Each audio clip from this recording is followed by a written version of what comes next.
बांधवानो, आता निवडणूक खऱ्या अर्थानं नगरपालिकेची आहे.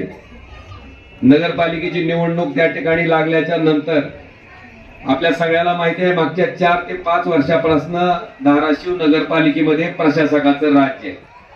प्रशासकाचं राज्य म्हणजे शासनाचे अधिकारी त्या ठिकाणी नगराध्यक्ष पदाचा कारभार सगळा सांभाळते आणि शासनाचे अधिकारी नगराध्यक्ष पदाचा कारभार सांभाळत असल्यामुळं जी महाराष्ट्रात सत्तेत पक्ष आहे त्या सत्तेतल्या पक्षाच्या सल्ल्यानं ही सगळी मंडळी त्या ठिकाणी कामकाज करते.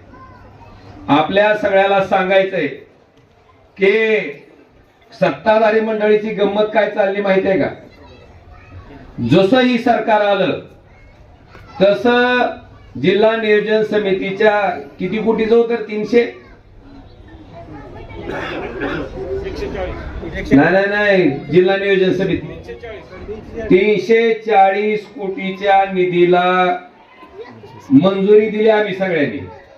आणि मंजुरी दिल्या काय नेमकं मांजर आडवं गेलं, तेरचं गेलं मुख्यमंत्र्याकडे की त्या निधीला स्थगिती.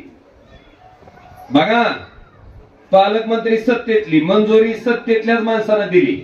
राणा पाटील बी त्या बैठकीला होता.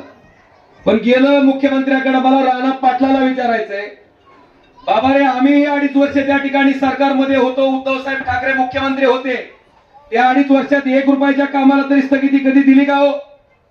कधीच दिली नाही. ह्या पटुशाचं सरकार आलं की लगेच पालकमंत्र्यानं 340 कोटी रुपयाची जी कामं केली होती, मंजुरी दिली होती, त्याला स्थगिती.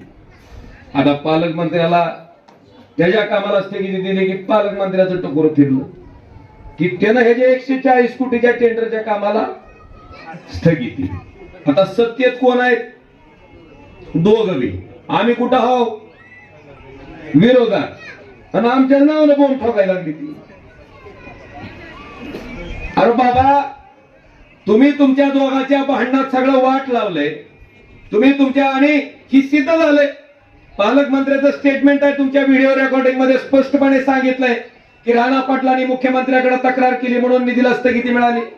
आपल्याला माहिती आहे, निलेश राणे इथं येऊन जणू बापचा ती इस्टेटच जिंकून त्या ठिकाणी ही विकास निधी आणलाय. ह्या थाट्यात आमच्या कार्यकर्त्याला नाही संधी मिळाली, आमच्या मनासारखं नाही झालं तर आम्ही स्थगिती देतो. आमच्याकडे आलात तर निधी, विरोधात गेलात तर स्थगिती. तुझ्या बाबाच्या घरचा आहे का पैसा?